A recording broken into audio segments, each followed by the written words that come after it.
गीता के 6वें अध्याय का पाठ किया है। आपने भगवान की मुरली बजाई।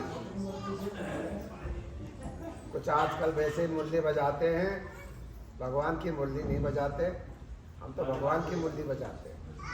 आप लोग समझ गए होंगे। आजकल मुरली घर घर में बजती है, लेकिन भगवान ने तो मुरली बजाना तभी छोड़ दिया था। गीता रूपी मुरली बजाते हैं।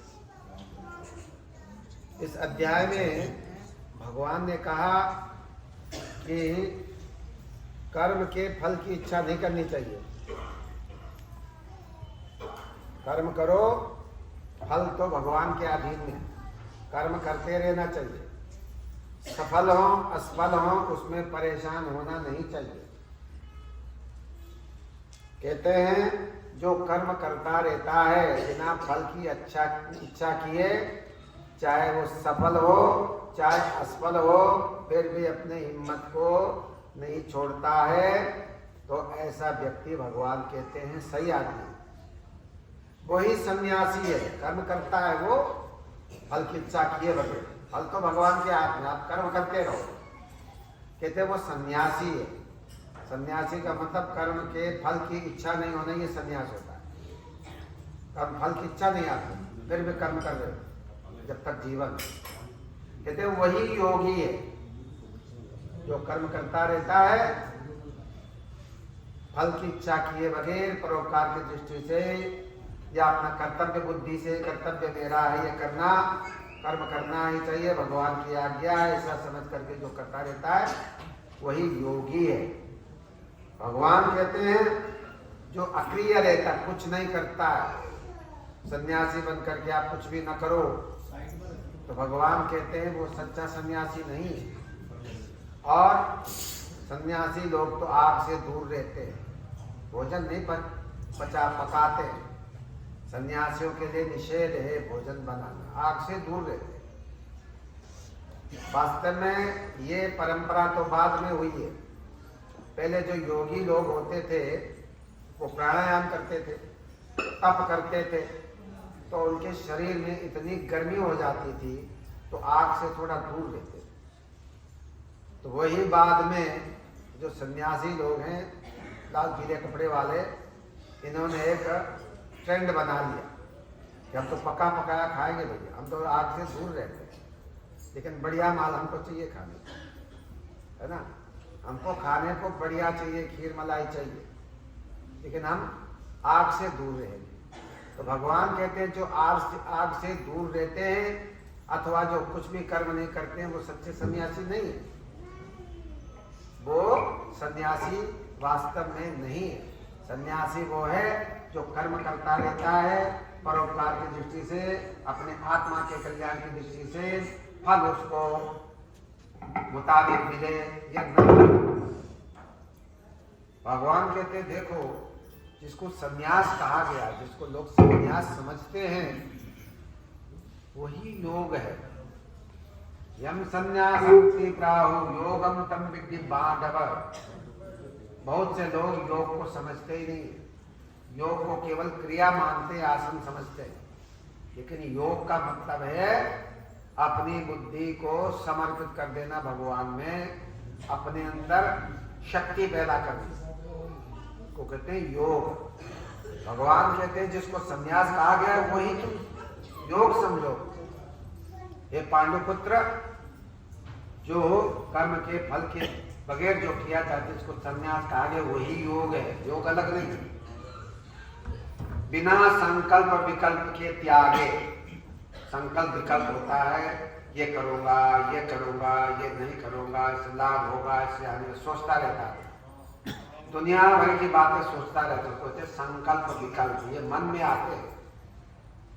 बिना संकल्प विकल्प त्यागे कोई योगी नहीं होता और न कोई सन्यासी होता है।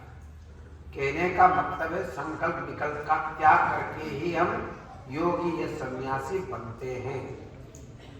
भगवान कहते हैं देखो जब व्यक्ति योग ध्यान की ओर बढ़ता है, ध्यान अभ्यास करता है, तब उसको जब ध्यान क्रिया आदि सब करने पड़ते हैं, उसको कहते हैं आरुरुक्ष योगी। योग की सीढ़ियों पर चढ़ना चाहता है, आत्मदर्शन की ओर जाना चाहता है, उसको जप तप ध्यान आदि करना पड़ता है। उसके लिए कर्म जरूरी है, क्रिया जरूरी है।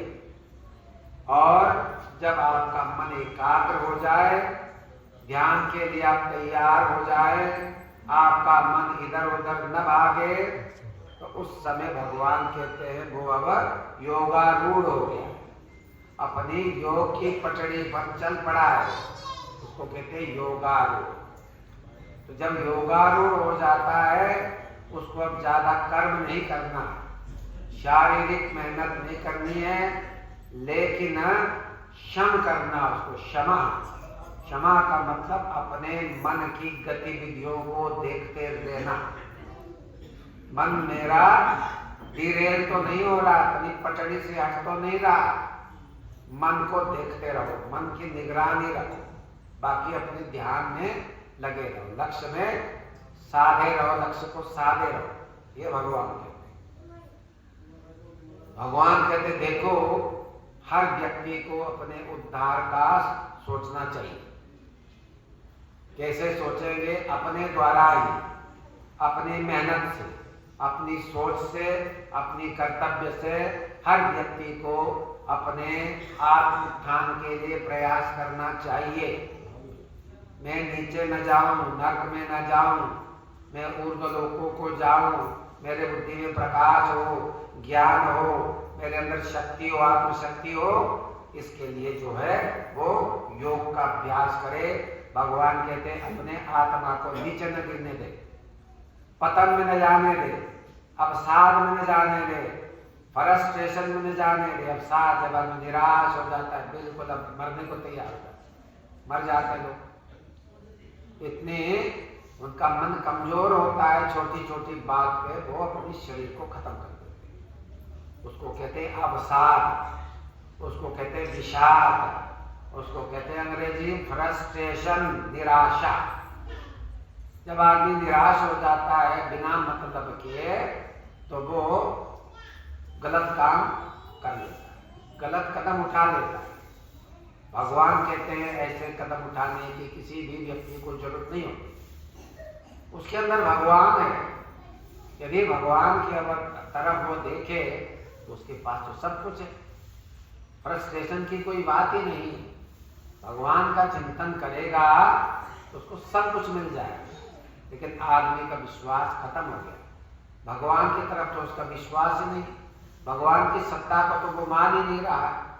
वो तो समझता है बस ये शरीर जो दिखाई दे रहा है यही भगवान है, और मैं इसको, जब मेरी कामनाओं की पूर्ति नहीं होती है, निराशा हो रही है, तो वो इस शरीर को खत्म कर देगा। भगवान कहते हैं नहीं, इसको पतन में मत जाने दो, इसको मत बिगाड़ो, बिगड़ने मत दो, इसके उद्धार का प्रयत्न करो, इसको ऊपर उठाओ, ऊंचाई पे ले जाओ, ज्ञान की तरफ ले जाओ, ध्यान की तरफ ले जाओ। कहते हैं व्यक्ति अपना बंधु स्वयं है, आप अपने मित्र स्वयं हैं, अपने शत्रु स्वयं हैं। आपका कोई मित्र शत्रु नहीं है। जो आपको शत्रु मित्र दिखाई दे रहा है बाहर, वो तो टेम्परेरी है, वो तो आपने समझ रखा है झूठा मूठा है। वास्तव में आप ही अपने मित्र हैं, आप ही अपने शत्रु हैं। भगवान कहते हैं जिस व्यक्ति ने अपने मन को सही मार्ग पर लगाया है वो फिर अपना बंधु है, अपना मित्र है, हितकारी है। और जिसने अपने मन को सत्कार्य में नहीं लगाया है, भगवत कार्य में नहीं लगाया है, वो अपना ही शत्रु है। कहने का मतलब हम स्वयं ही अपने मित्र और शत्रु हैं।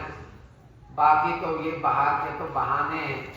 कोई आपके काम को बिगाड़ नहीं सकता, कोई आपको भगवत चर्चा में, भगवत ध्यान में रोक नहीं सकता। प्रहलाद को रोका, मीरा को रोका, लेकिन समाज रोक नहीं पाया, उन्होंने अपने लक्ष्य को प्राप्त किया। तो भगवान कहते हैं हर व्यक्ति को अपने उद्धार का प्रयत्न करना चाहिए, इसको पतन में नहीं जाने देना चाहिए। और व्यक्ति का स्वयं ही मन जो है अपना स्वयं, हम जीव स्वयं ही अपने मित्र हैं, स्वयं ही अपने शत्रु हैं। जिन्होंने कंट्रोल कर रखा है वो अपना मित्र है, जिसने कंट्रोल करना छोड़ दिया है, जिसके अंदर विवेक नहीं है, वो स्वयं ही अपना शत्रु हो जाता है। भगवान कहते हैं इस प्रकार से जो अपने मन को केंद्रित करता है वो परमात्मा की ओर जाता है, परमात्मा में उनका मन लग जाता है। उसको सर्दी, गर्मी, सुख, दुख, मान, अपमान में अपने को सम रखना है। बहुत परेशानियां आएंगी, भक्ति के मार्ग में बहुत परेशानी आती है, योग के मार्ग में भी बहुत परेशानी आती है। मन संबंधी परेशानी आती है, समाज संबंधी परेशानी आती है, परिवार संबंधी परेशानी आती है, तो कोई ना कोई परेशानी आती ही रहती है। लेकिन भगवान कहते हैं इन सबको सहन करते हुए साधक को आगे बढ़ते ही रहना चाहिए। देखो, जब व्यक्ति समाधि की ओर जाता है, समाधि की प्राप्ति करता है, तो उसको सारे संसार का ज्ञान होने लगता है, अंदर का ज्ञान होने लगता है, अपने आत्मा का, बुद्धि का और प्रकृति का भी उसको ज्ञान होता है। बाहर प्रकृति, बाहर का प्रकृति क्या है? पृथ्वी, जल, तेज, वायु, आकाश, ये बाह्य प्रकृति है। इसका योगी को ज्ञान होता है। ज्ञान होते होते उसका मन इतना एकाग्र होता है प्रकृति पे, वो अपना अधिकार कर लेता है। पृथ्वी, जल, तेज, वायु, आकाश को उसका अधिकार होता है। उसके शरीर को कोई किसी प्रकार से कष्ट नहीं हो सकता। योगी अपने ध्यान के बल से प्रकृति पर अधिकार प्राप्त कर लेता है। जो हठ योगी है पृथ्वी, जल, तेज, वायु, आकाश पर कंट्रोल कर लेते। आकाश में भी उड़ेंगे, पृथ्वी में भी घुस जाएंगे, हवा में भी तैर जाएंगे, आग से भी उनको कोई भय नहीं होगा, आग से भी वो जलेंगे नहीं। तो उसको कहते हैं ज्ञान चित्तात्मा। जो आज का भौतिक विज्ञान है उसने बहुत तरक्की की है, लेकिन योगी भी इससे आगे की करते हैं अपने सुविधा के लिए। उनका यह व्यक्तिगत है, अपने को आगे बढ़ाने के लिए कोई पंचभूतों का कोई कष्ट ना हो तो वो उस पर पहले अधिकार करते हैं, अपने शरीर को सुरक्षित रखते हैं, लंबी आयु प्राप्त करते हैं। पृथ्वी, जल, तेज, वायु, आकाश का उन पर कोई असर नहीं होता, ये भगवान के। और विज्ञान चित्तात्मा होते हैं, मैंने विज्ञान, मैंने विशेष ज्ञान, आत्मा का ज्ञान, आत्मा का ज्ञान वो प्राप्त कर लेते हैं। हमारे अंदर जो आत्म तत्व है उसकी वो खोज करते करते करते उसकी शक्ति को जान लेते हैं, उसका साक्षात्कार कर लेते हैं और ये जानते हैं आत्मा की वजह से ही सब कुछ हो रहा है। मेरे शरीर में भी हो रहा है, वो आत्मशक्ति सर्वत्र व्याप्त है, सब में ही कोई शक्ति काम कर रही है। इसलिए ऐसा व्यक्ति कहते विज्ञान चित्तात्मा, उसको आत्मज्ञान हो गया, वो परिपूर्ण है, तृप्त है, संतृप्त है सब प्रकार से, कूटस्थ, वो माया से ऊपर हो जाता है। कूटस्थ कहा है जो योगी सिद्ध योगी होते, योगीराज होते, उनके लिए कहा गया है योग शास्त्र में, प्रज्ञा पासादम आरूह्य अशोच्या शोचतो जनान भूमिष्ठान निषेधस्ता सर्वान प्राज्ञो अनुपश्यति।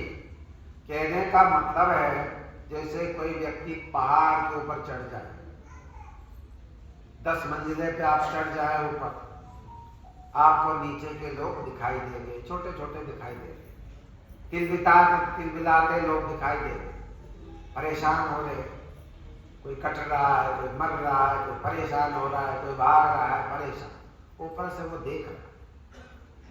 इसी प्रकार से योगी अपने ज्ञान के महल के ऊपर चढ़ गया, आत्मज्ञान की अटारी पर वो चढ़ गया, तो वो संसार के लोगों को देखता है कि किस प्रकार से ये परेशान हो रहे, बिना मतलब के हो रहे और आत्मज्ञान के बिना परेशान हो रहे।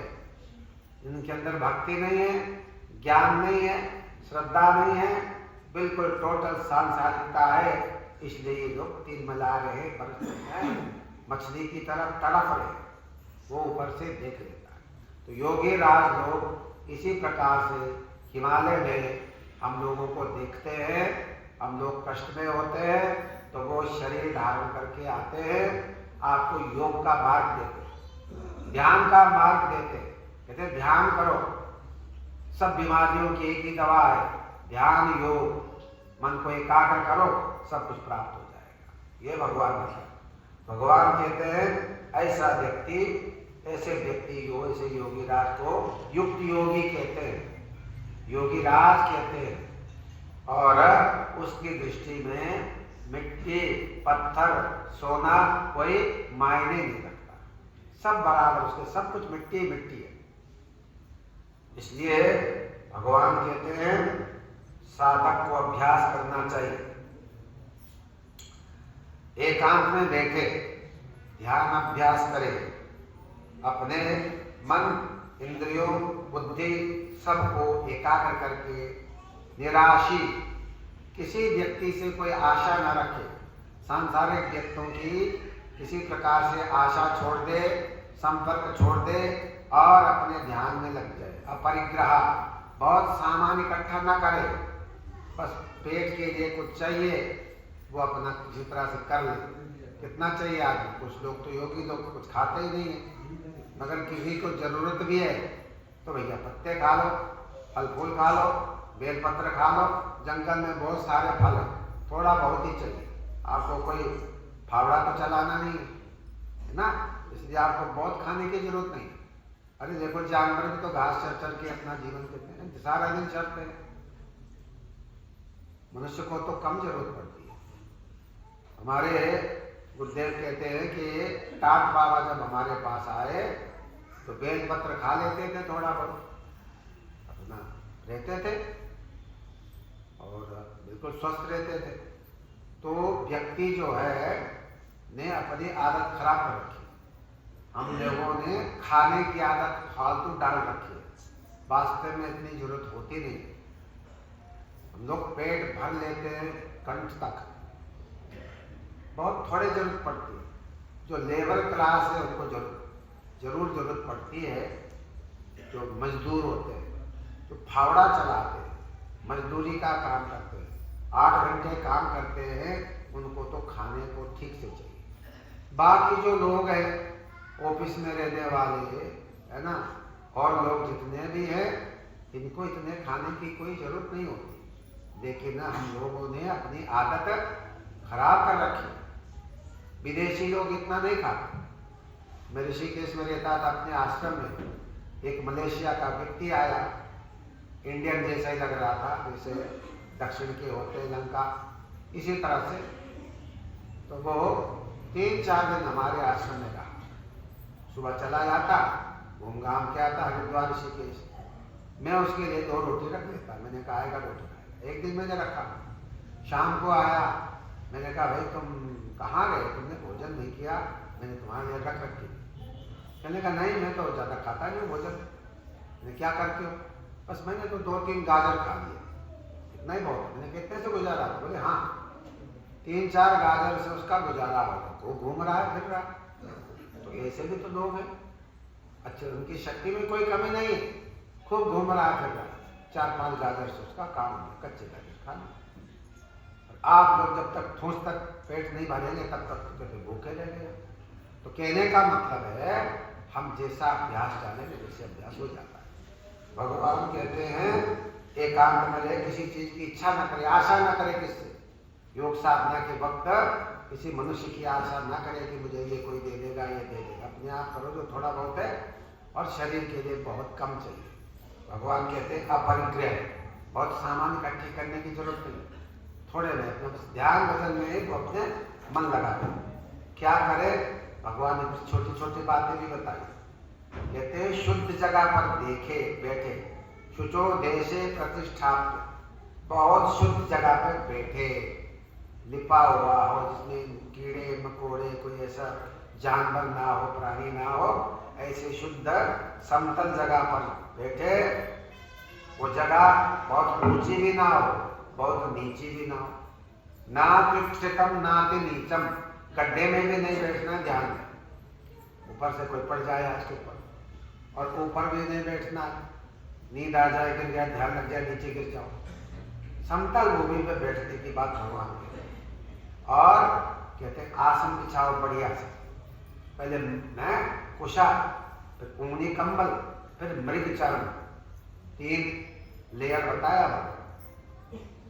चैल अजिन कुशोत्तरम, कुशा, अजिन और चैल। अजिन कहते हैं बाघामर। तो इस प्रकार से वहां पर बैठ करके योग अभ्यास, आत्मशुद्धये, आत्मा की शुद्धि के लिए, मन और बुद्धि की शुद्धि के लिए वहां पर ध्यान करें।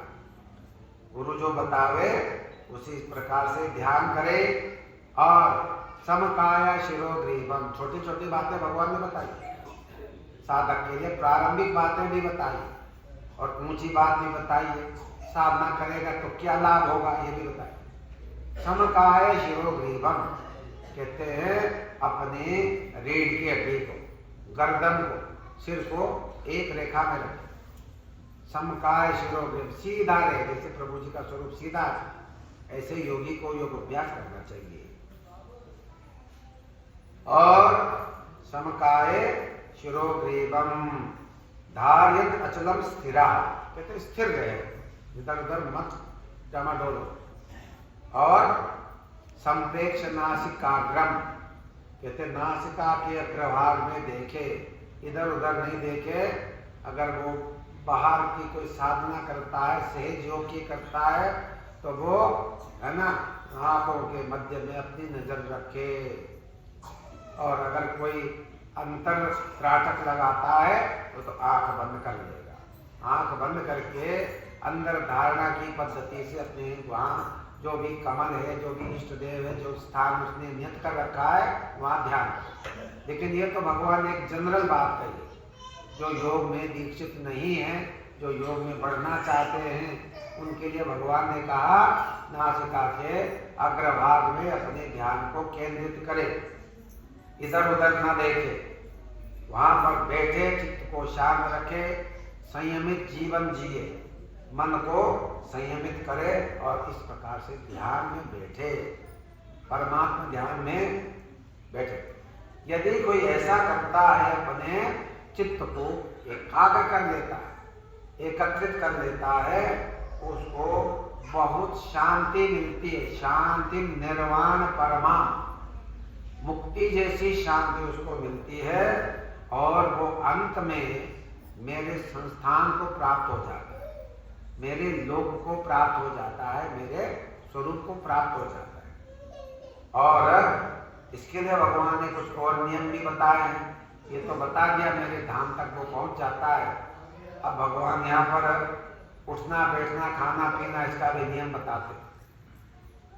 बहुत खाने वाले को योग सिद्ध नहीं होता, ओवर ईटिंग करते हैं, उनको योग सिद्ध नहीं होता। और जो बिल्कुल खाली पेट रहते हैं, रोज व्रत ही रखते हैं, अनशनता, जो व्रत रखते हैं, खाते पीते नहीं, सूखे रहते हैं, उनको भी योग सिद्ध नहीं होता। क्योंकि जब हम योग करते हैं, प्राणायाम भी करेंगे, ध्यान भी करेंगे, आपको ताकत की जरूरत पड़ती है, आपको ऊर्जा चाहिए, आपकी ऊर्जा खत्म होती है, वेस्ट होती है, तो आपको भोजन के द्वारा उसको पूरा भी करना है, घी दूध का प्रयोग भी करना है। इसलिए भगवान कहते हैं उनको भोजन भी करना चाहिए, ठीक प्रकार से भोजन करना चाहिए। जो बिल्कुल खाना नहीं खाते वो भी योग में आगे सफल नहीं होते। नाति स्वप्नशीलस्या, जो बहुत सोते हैं नशा करके, वो कभी योगी नहीं बन सकते। जागृतो नहीं विचार, जो जगते रहते हैं उनको योग सिद्ध नहीं होता। आजकल का कल्चर क्या है, 12-1 बजे तक तो जगते रहते हैं, 10-11 बजे भोजन करते हैं, 1 बजे 1:30 बजे सोओगे तो कब उठो। तो ये बड़े बड़े शहरों का, ये छोटे शहरों का ये कल्चर बहुत बिगड़ गया। ऐसे में योग की कल्पना नहीं है। हमारे गुरुदेव कहते हैं भैया 10 बजे सो जाओ, 8 बजे भोजन कर लो, सोने से 2 घंटा पूर्व भोजन कर लो और 10 बजे सो जाए। आप 3 बजे, 3:30 बजे, 4 बजे बिल्कुल जग जाओ, 5-6 घंटे की नींद हो गई।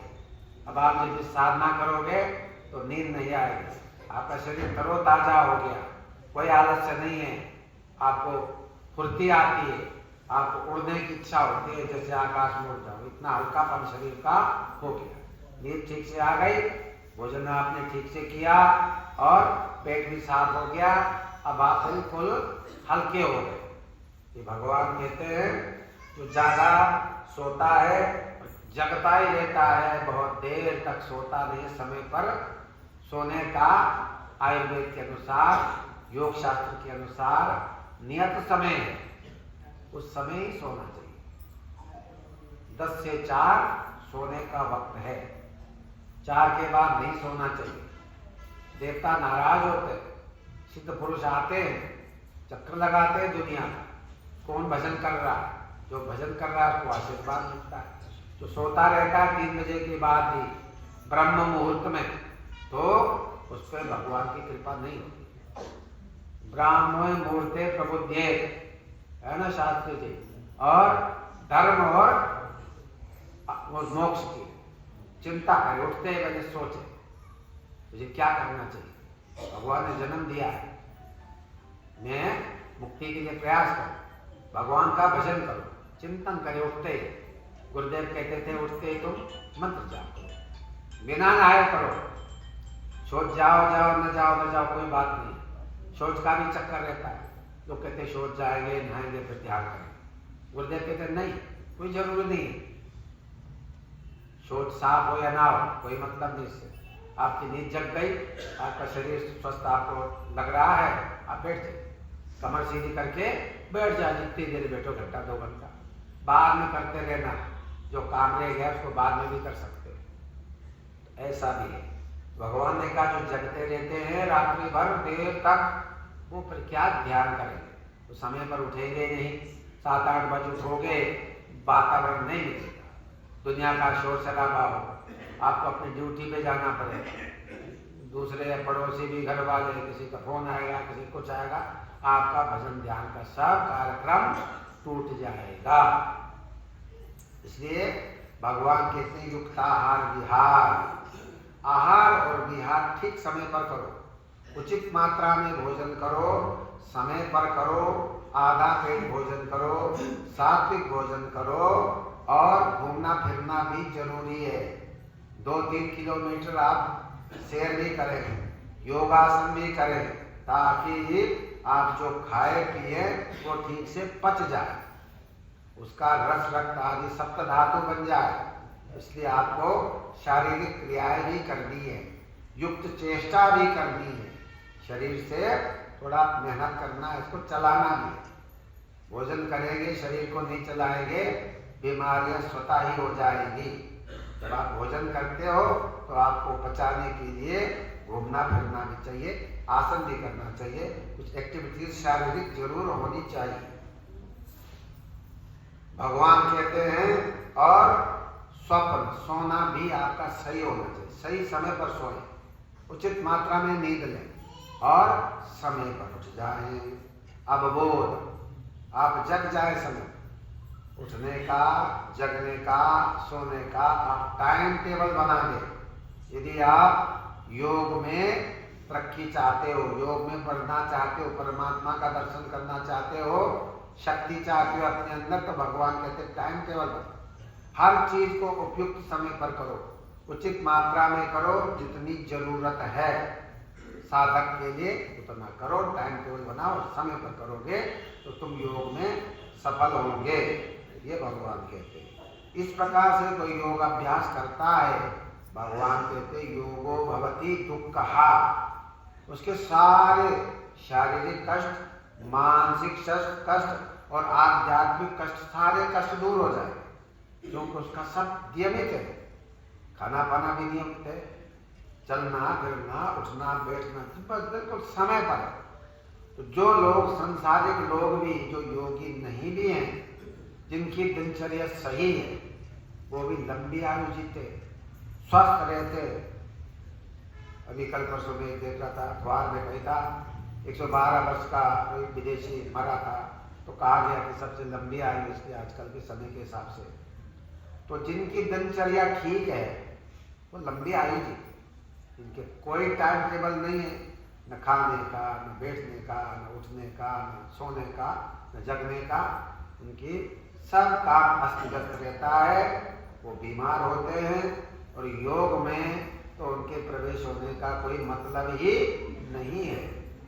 इसलिए भगवान कहते हैं जब चित्त एकाग्र हो जाता है उस समय व्यक्ति निष्प्रिय सर्व कामेभ्यो, उसके चित्त में कोई कामना संसारिक नहीं आती, उस समय बिल्कुल निष्काम हो जाता है, निष्प्रिय इच्छा रहित हो जाता है।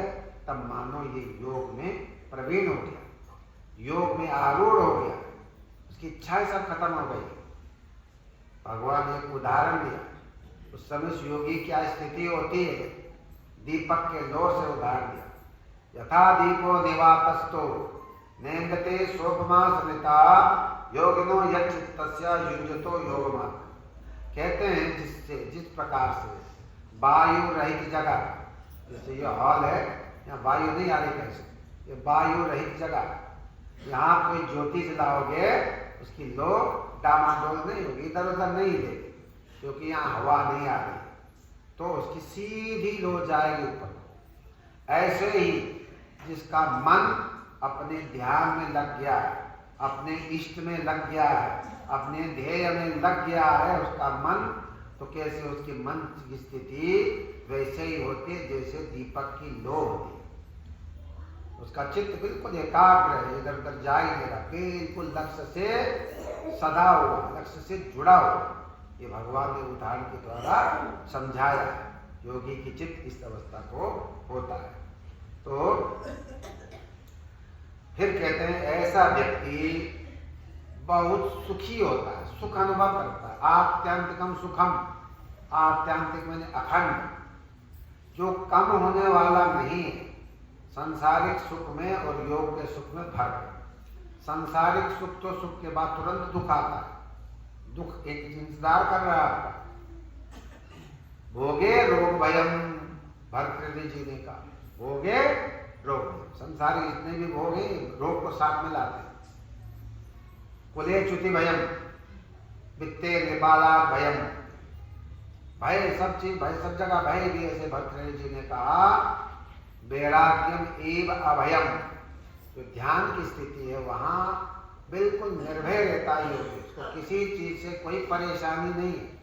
नहीं तो दुनिया में परेशानी परेशानी, भोग, दुनिया के भोग भोगोगे तो रोग हो जाएगा। कुले च्युति भयम, आप बड़े कुलीन व्यक्ति हैं,